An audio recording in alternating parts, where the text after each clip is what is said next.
Not really. We have to be alone. I feel the necessity to be alone frequently. It's our work. I don't fear loneliness because I'm never alone. I have friends, I have my own interior world that I can live with myself for weeks. I don't need other people, but I know that other people are willing to be with me when I want. So I'm not really alone. What if the most powerful voice in the world belonged to someone completely alone? The crowd screamed her name. People traveled across the globe just to hear her sing. Yet behind all that fame was a life that felt empty in ways no one saw. This is Maria Callas, not just the legend, but the woman behind it all. She was born Cecilia Sofia Anna Maria Callas on December 2, 1923 in New York City to Greek immigrant parents. Her father, George, worked as a pharmacist, chasing a better life, while her mother, Evangelia, had big dreams and even bigger expectations for her children. But their home was far from peaceful. Her parents clashed constantly, and the tension filled every corner of Maria's early life. I have been given lots of names, tigress, temperamental, goodness knows what. Nobody has ever accused me of not being disciplined. I don't like to be told what to do because I know my job very well. Her mother favored her older sister, Jackie, who people called the beautiful one, the graceful one, the one who turned heads. Maria was different. She was heavier, wore thick glasses, and stayed in the background. But there was one thing no one could ignore: her voice. From a very young age, it was clear something special was happening when she sang. Her mother saw it too, not with warmth, but with a plan. If Maria had a gift, it would be trained, shaped, and pushed to its limit. Music lessons started early, and by her teenage years, Maria was already performing. Childhood, as most people know it, didn't exist for her. There were no carefree days, only practice, discipline, and pressure. At 13, her life changed again. Her parents separated, and Maria took Maria and her sister back to Greece in 1936. It was a place Maria barely knew, with unfamiliar surroundings and a tense atmosphere. The years ahead would test her in ways few people understood, shaping the strength she would later be known for. But to understand Maria, you have to understand her voice, because it wasn't just talent, it was something rare. The center of my life is to be peaceful with yourself and to be able to not be bored, which is already a lot. Opera at the time had a clear standard. Sopranos were expected to sound bright, smooth, and effortless, hitting high notes with perfect clarity. Maria didn't fit that mold at all. Her voice was different. It had a darker, richer tone in the lower range, and when it climbed higher, it carried a sharp, emotional edge that could shake a room. Some critics even pointed out what they thought were imperfections in her voice, but Maria saw it differently. For her, opera wasn't about sounding perfect, it was about telling a story and making people feel every second of it. She trained at the Athens Conservatory under Elvira di Hidalgo, who quickly recognized her potential. But this wasn't just about technique. Maria learned how to turn every performance into something unforgettable, something real. By 18, she made her debut in Athens as Tosca, and people immediately noticed she was operating on another level. But outside the theater, life was harsh. The city was going through intense hardship during the war, and Maria kept performing through it all. While others struggled around her, she stayed focused on her craft, building the resilience that would define her future. When the war ended, Maria came out of it stronger, sharper, and completely determined. She knew exactly what she wanted, and she wasn't going to stop until she got it. At 21, she returned to the United States with nothing but ambition. No money, no connections, just talent and drive. But success didn't come easy. She auditioned, faced rejection, and even the Metropolitan Opera turned her away. They didn't know what to do with her voice, and they didn't see her potential. I'm at peace with myself, and I accept myself as I am, with my limits, with my advantages. And now, on December 2nd, I will be 50 years old, and I'm proud of every minute of it. I have made the proper decisions. I have made mistakes. Everything changed when conductor Giovanni Zenatello heard her. He gave her a chance to perform in Verona, in one of the most stunning opera venues in the world. In 1947, she stepped onto that stage and delivered a performance that people couldn't ignore. That moment opened doors that had always been closed, and in Verona, her life would take another turn, because that's where she met the man who would soon become her husband. Giovanni Battista Meneghini was 27 years older than Maria, and he wasn't just a fan, he was fully invested in her life. A wealthy Italian businessman from Verona, he had money, influence, and a deep love for opera. The moment he heard Maria sing, he was hooked, not casually interested, completely drawn in. He stepped into her world fast, becoming her manager, her financial support, her protector, and soon after, her husband. They married in 1949, and whatever people said about their relationship, one thing was clear: he believed in her talent and backed it with everything he had. With Meneghini handling the business side, Maria finally had stability. No more worrying about money, no more scrambling for opportunities. She could focus only on her voice, and that's exactly what she did. The late 1940s and 50s turned her into a global sensation. She dominated stages like La Scala in Milan and performed across cities like Rome, London, Chicago, and Buenos Aires. But she didn't just follow expectations, she broke them. Maria took on roles others avoided, especially in bel canto opera, a style many thought was fading away.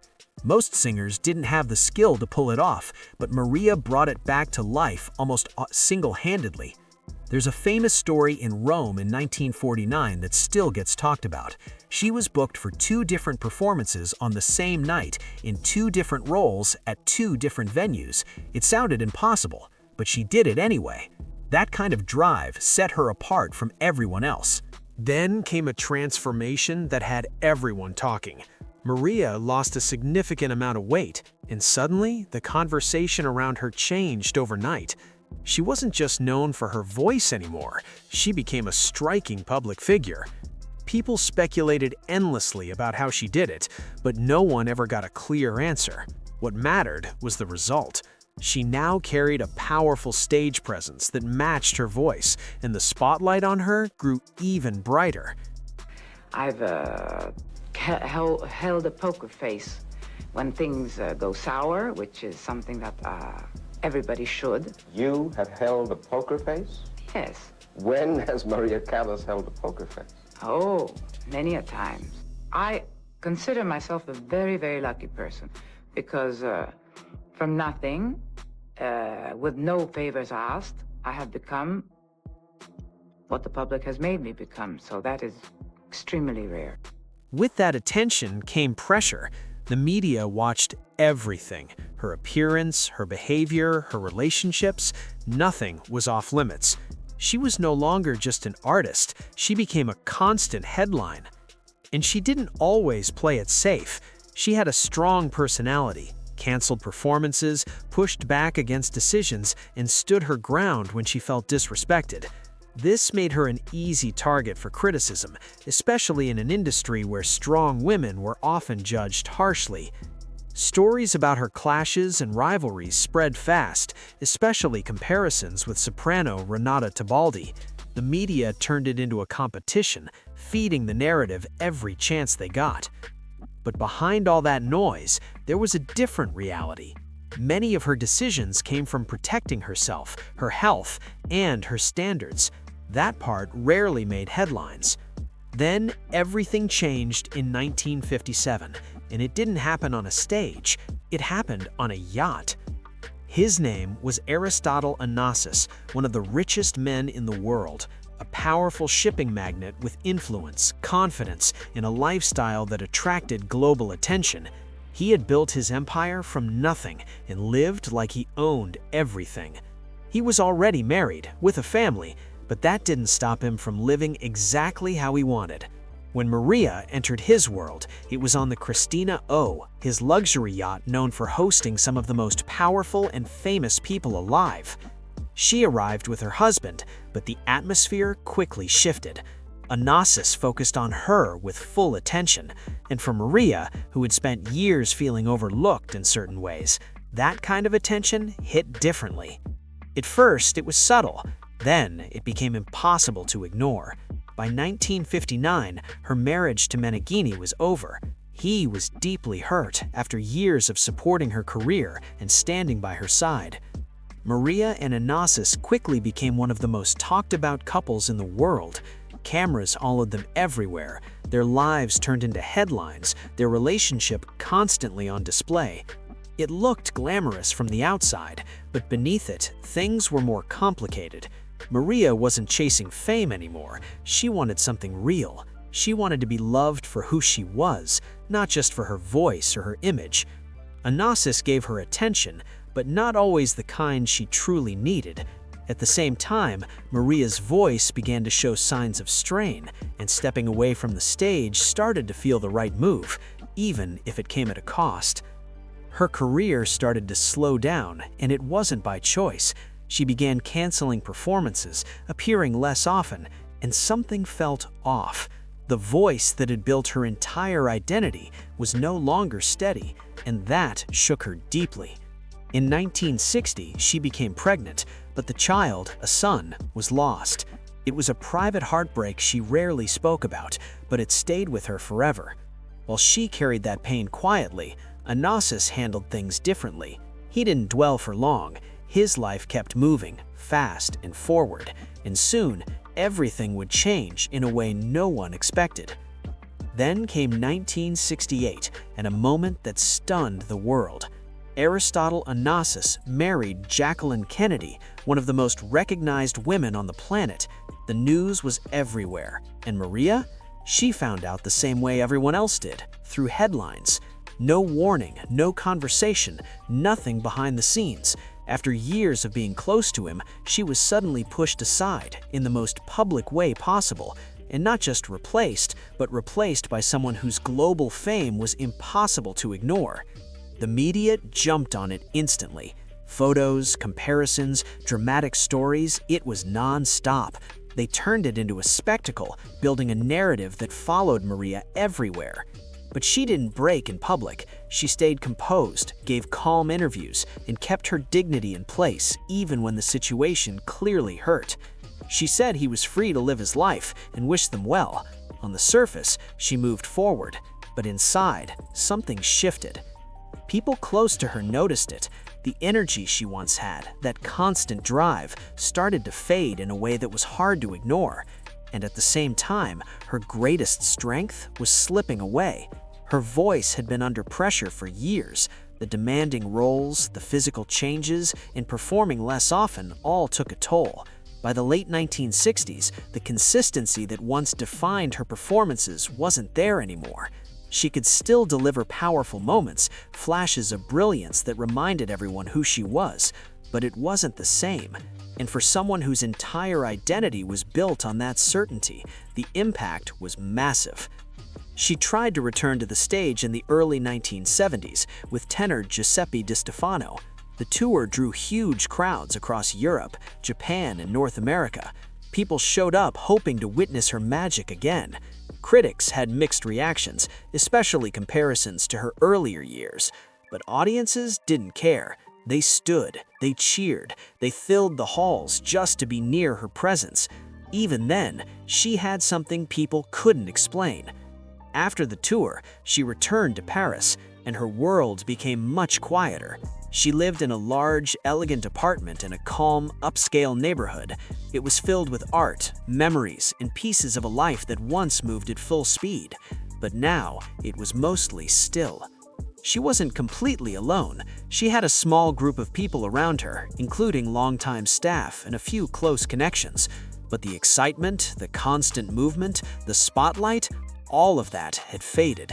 She stayed connected to music in a different way, teaching masterclasses and guiding younger singers. In those moments, you could still see her brilliance. Even if her voice wasn't what it once was, her understanding of music remained sharp and powerful. She listened to recordings, including her own, analyzing them with precision. She knew exactly what she had achieved and exactly what had changed. She also formed a meaningful friendship with filmmaker Pier Paolo Pasolini, who cast her in his film Medea. They shared a deep creative connection, understanding each other in ways few people could.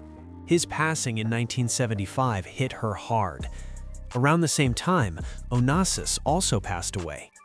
Whatever emotions came with that news, she kept them private, just like so much of her life. By 1977, her world had grown even smaller. She spent most of her time inside her Paris apartment. The woman who once commanded global stages was now living a much quieter life. Friends noticed changes. She seemed more withdrawn, struggled with sleep, and her energy levels were low. She focused on her health, but didn't share much about it publicly. Then, for a brief moment, something shifted. In the summer of 1977, she seemed to regain a bit of energy. She talked about future plans, even mentioned directing operas as a new chapter. For a short time, it looked like she might step back into the world again, just in a different way. On the morning of September 16, 1977, Maria Callas was found in her Paris apartment. She had passed away from a heart attack at just 53 years old. A voice that once filled the biggest stages in the world, suddenly gone. The news spread fast. Within hours, headlines were everywhere. Tributes poured in from across the globe. Newspapers, critics, fans, everyone tried to capture what she meant and what had just been lost. Even those who had once criticized her showed respect, because no matter the ups and downs, Maria Callas had left a mark that couldn't be ignored. In the months and years after her passing, questions started to surface. People looked closely at her final years, especially the treatments and medications she had been using. Some believed these may have affected her energy and well-being, but nothing was ever fully confirmed. Still, the mystery added another layer to her story. Her personal affairs also became complicated. She had not left a will, which surprised many people. This led to disputes over her estate involving individuals from different parts of her life. One of the most talked about tensions was with her mother. Their relationship had been strained for years. While her mother had pushed her toward music early on, their connection later broke down, especially as Maria's fame grew. Attempts to reconnect didn't repair the distance between them. By the time Maria passed, they had been apart for a long time. It was a complicated relationship that never truly found resolution. Eventually, her ashes were scattered in the Aegean Sea, a place deeply tied to her identity. Even though she was born in the United States, her connection to Greece stayed strong throughout her life. And while her life ended, her voice didn't. Her recordings continued to reach new audiences. Over time, they were restored, studied, and shared again and again. New generations discovered her, not just as a singer, but as an experience. Her name became a standard in opera. Students studied her technique, performers referenced her style, filmmakers and writers kept her story alive. In many ways, her presence only grew stronger after she was gone. There's one recording in particular, Costa Diva from 1954, that people still turn to, not because it's flawless, but because it feels real. You can hear the effort, the emotion, the depth, and that's what connects. That was Maria Callas, not just perfection, but feeling. And maybe the biggest question isn't what she achieved, but what more she could have become. Because 53 is not old. Many artists reach new heights much later in life. Conductors, performers, creators, they continue evolving for decades. If Maria had more time, her path could have taken a completely different direction. Teaching, directing, shaping the next generation, she had the knowledge, the experience, and the presence to do it all. That unanswered question is what stays with people, not just what she gave the world, but what the world never got the chance to see. Maria Callas wanted more than just the stage. She wanted to direct, to teach, to shape the future of opera with the knowledge she had built over decades. She understood music at a level few people ever reach. What she could have created, what she could have passed on, that question still lingers. And beyond her career, there was something even more personal missing. She spent much of her life surrounded by people, yet often felt alone. Some came close to her because of her fame, others because of what she could offer. Real, balanced love was rare, even though she gave everything she had. There's a story from soprano Montserrat Caballé, who met Maria later in her life. What stayed with her wasn't the legend or the reputation, it was how simple Maria seemed. She wanted conversation, connection, and to be seen as a person, not just a name. That's the part people often forget.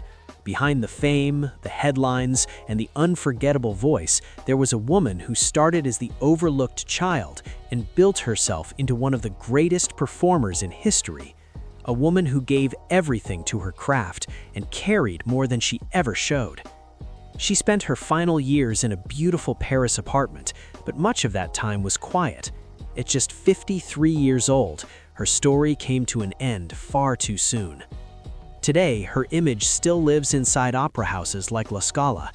Photos of her mid-performance, completely lost in the moment, remind people of what she brought to the stage. It wasn't just singing, it was everything she had. And even now, decades later, when you play her recordings, something hits you.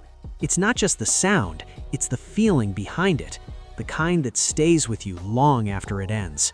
Maria Callas wasn't just great, she was unforgettable.